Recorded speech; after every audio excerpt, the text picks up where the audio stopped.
naragwaye nimeumwa amezi atanu miezi mitano ndiko ndava amaraso adahagarara damu haishimami ararondera vya bicafu arabibura na ule uchafu akaukosa iyo vyaciye navyo nzi mahali vimepitia sijui ingene vyagenze navyo nzi vimeendeka sijui napfuye kunywa amazi umuvugishwa ya mayi nimekunywa maji tu nayo amaraso nari maze amezi atanu yaciye ahagarara uwo munsi mwe hapo vikasimama. haleluya haleluya ndashima Imana y'umuvugisha nashukuru Mungu wa nabii umuganga umwe arambaza Dr. Moja kaniuliza ngo none uwo muntu guma wumviriza sasa huyo mtu unabaki unasikiliza yamaziki yuko na faida gani uwo Joshua umuvuga huyo Joshua unabaki hari barabara yubatse kuna barabara ametengeneza ndamubwira nti ashobora kuba tubatse barabara nikamwambia anaweza kuwa kutengeneza ariko hari kintu yubatse ku buzima bwanjye lakini kuna chenye ametengeneza haleluya je twahuye na prophet ngomba kuyaho mimi tumekutana na nabii na ubuzima bwandambiye nasikia maisha amenichosha ariko kungana Imana yabihindukije biciye kuri we lakini ngisi Mungu anatasuye kuryoherwa ubuzima nikasikia tena ico cyonyine cyari gitangaza ico tu kilikuwa ni haleluya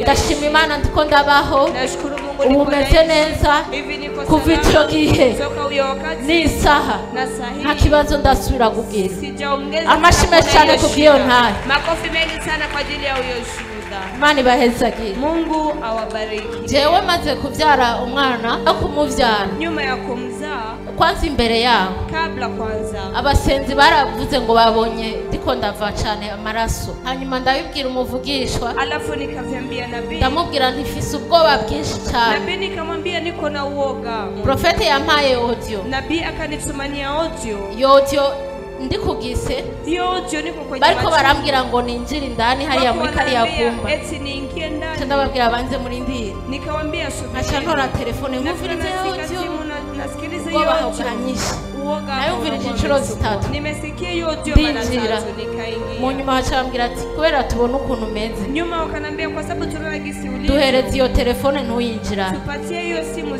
telefone baba barayitwara simu wakaipeleka umuganga umwe arambaza Dr. Moja kaniuliza ngo none uwo muntu guma wumviriza sasa huyo mtu unabaki unasikiliza yamaziki yuko na faida gani uwo Joshua umuvuga huyo Joshua unabaki hari barabara yubatse kuna barabara ametengeneza ndamubwira nti ashobora kuba tubatse barabara nikamwambia anaweza kuwa kutengeneza ariko hari kintu yubatse ku buzima bwanjye lakini kuna chenye ametengeneza haleluya je twahuye na prophet ngomba kuyaho mimi tumekutana na nabii na ubuzima bwandambiye nasikia maisha amenichosha ariko kungana Imana yabihindukije biciye kuri we lakini ngisi Mungu anatasuye kuryoherwa ubuzima nikasikia tena ico cyonyine cyari gitangaza ico tu kilikuwa ni haleluya hata kuvyara rero umwana baramutanze mtoto wakampana jewe barasigarana mimi wakanibakiana nivyari vyoroshe bene data havikuwa vyepesi narabona neza ko nagiye nilikuwa naona vizuri kwamba ariko nkaguma nibuka yaho lakini nabaki na kumbuka leo umuvugishwa yavuze ko negerezwa kubaho nasema nabii amesema kama umuvugishwa yavuze ko nzotegerezwa gushinga intahe nabii amesema kama haleluya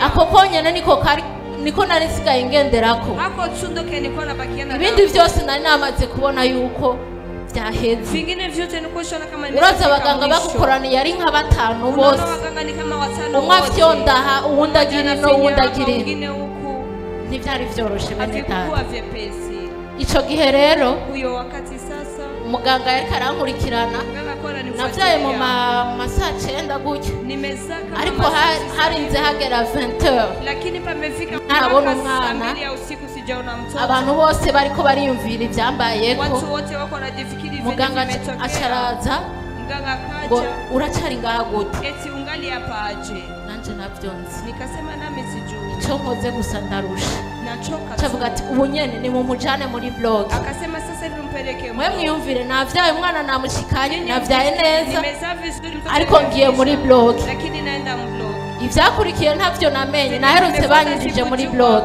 nakumbuka tu wameniingiza ariko ndashimiye Imana ko nasohotse muri iyo blog amahoro nashukuru Mungu maana nimetoka kwa amani ubwenge bugarutse anesthesie kiramvamo akili iliporudi ndibukana bacice Grace ndamubwira ngo umbonera bambazi kuko nari niyatanze ko bangiriye ibintu nyene sinzi ntatahura inyuma yaho rero nyuma ya hapo naragwaye nimeumwa amezi atanu miezi mitano ndiko ndava amaraso damu adahagarara damu haishimami haleluya amen kandi Imana ishimwe. Tena Mungu atukuzwe. Bambwiye abaganga ati Baganga iyi wamenambia kayi wawe hii kaya wari kumara n'amezi abiri. haungemaliza hata miezi miwili. Naravuye muri congé ya maternité Nimetoka kwenye siku ndasubira ku kazi, nikarudia kazini.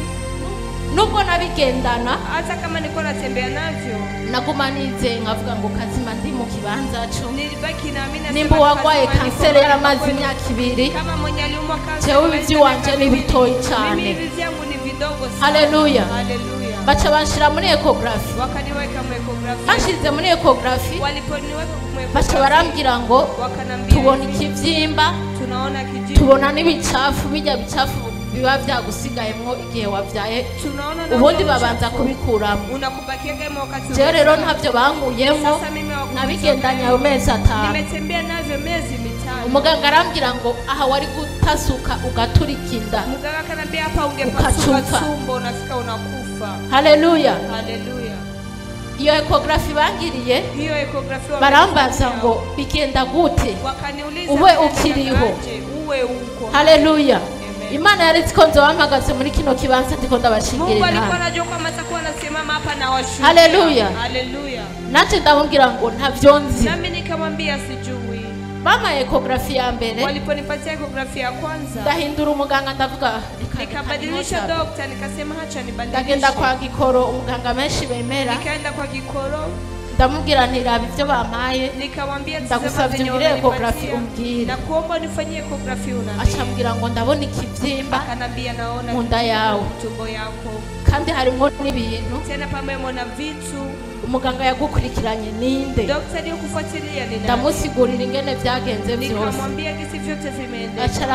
Yambajije ijambo rimwe, Ameniulizaga neno washitse ngaha gute? ulifika hapa aje? Ninde yaguherekeje? Nani amekusindikiza? Nari nijanye kandi nagiye n'amaguru, Nilikuwa nimeenda navuye ku peke kazi yangu, nca tena ngendayo. nikaenda na miguu. Mugabo bo baravye ivyo bariko barabona mu mashini, Lakini wao nibumva wakitizama ukungene hali noba nkiriko wanaona ndatambuka walikuwa ku maguru waelewe kwa yanje. nini ningali natembea kwa miguu. Haleluya. Haleluya. Nukuri Imana ni nziza. Hakika Mungu ni mwema. Baca banyandikira operation, Wakaniandikia operation. barambwira ati genda witegure, Wakanambia hanyuma uzoze tukopere tukure ivyo bintu. tukopere tutoe hivyo vitu. Ndonka misi yo kuduga ruguru. Nikapata mission ya kwenda milimani. Ico gihe umudoktori yankurikira niwe ya telefone yarangujije amahoro sivu. Huyo daktari akabwira ati nyaruka tugerageze ivyo bintu bikuvemo. alikuwa ananiambia tembea tu. Ndamubwira nimba narabigendanye amezi 5. Nikamwambia kama reka ngende nimetembea kurondera iryo faranga, hama nzoze ungire iyo operation narose iryo faranga. Nifanyie operation nimepata. Haleluya. Amen. Jecha ndidugira ruguru. Mimi nikajendia milimani. Mugabo rero entreta ava yuko nduga. Pamoja na hayo kabla nari ya naje ngaha. nimekuja hapa. Nari nicaye ngaha. Nilikuwa na keti hapa. Prophet aransengera. Nabii akaniombea. Ndamubwira tati. Nikamwambia dadi, ibintu vyabaye na vitu sasa vimebadilika. Jewe ndapfuye. Mimi nakufa. Mafi. Akanambia Mafi, nuzofu zoba. Hautakufa utaishi. Iryo jambo ndarihanaguye. Hilo neno nalitoa. Ndamubwira dadi bambwiye kwa muganga ibi nibi bategereza kumbaga. Mafi navuze uzobaho kugira ngo wamamaze ubukuru bwa Kristo. Akanambia Mafi, nimesema utaishi. Haleluya.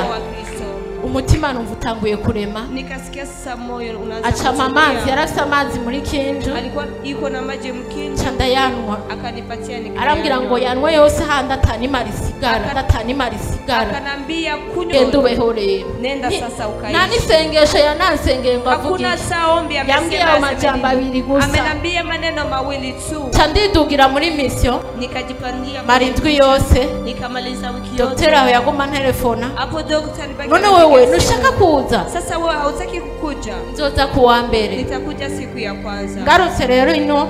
Niliporudi huku. Lendi ndasubirayo. Siku ya kwanza ndamubwira muganga. Nikamwambia urabizi. Unajua. Papa wanje yambwiye ko ntazopfa nzobaho. Baba yangu amenambia sitakufa. Imbere rero y'amadecision yose mufata. Sasa kabla ya maamuzi yote muri ecography. Nirudishe kwanza mu ecography. Acha nsubiza muri ecography. Akanirudisha mu ecography. Ararondera cha kivyimba arakibura. Akatafuta kile kivyimba akakikosa. Haleluya. Haleluya. Ararondera vya bichafu arabibura. Na ule uchafu akaukosa. Iyo vyaciye navyo nzi. Mahali vimepitia sisi. Ingene vyagenze navyo nzi. Vimeendeka sisi. Napfuye kunywa amazi umuvugishwa ya mayi. Nimekunywa maji tu. Na ya maraso narimaze amezi 5. Yaciye ahagarara uwo munsi mwe. Hapo vikasimama. Haleluya. Haleluya. Ndashima Imana y'umuvugisha. Ninashukuru Mungu wanabii. ko ico gihe ndibuka abastaff y'abaganga yarakorana Maana huyo wakati nakumbuka waganga baranambwiye ngo reka turondere umu expert ashara kudusigurira iyo ka yawe kuko yari iyo ka ya mbere ibaye bakabona manze plus de 5 mois ndiko ndagenda bashe bambwira ngo reka turondere umuganga ngo abidusigurira ngo hama tumenye ico dukora. Ndababwira ngo shaka mureke papa wanje yavuze zobaho, ndashima Imana ndiko ndabaho ubu meze neza kuva ico gihe n'isaha nta kibazo ndasubira kugira. Amashime cyane kubwiyo ntahe. Makofi mengi sana kwa ajili ya huyo shuhuda. Imana ibahezagire. Mungu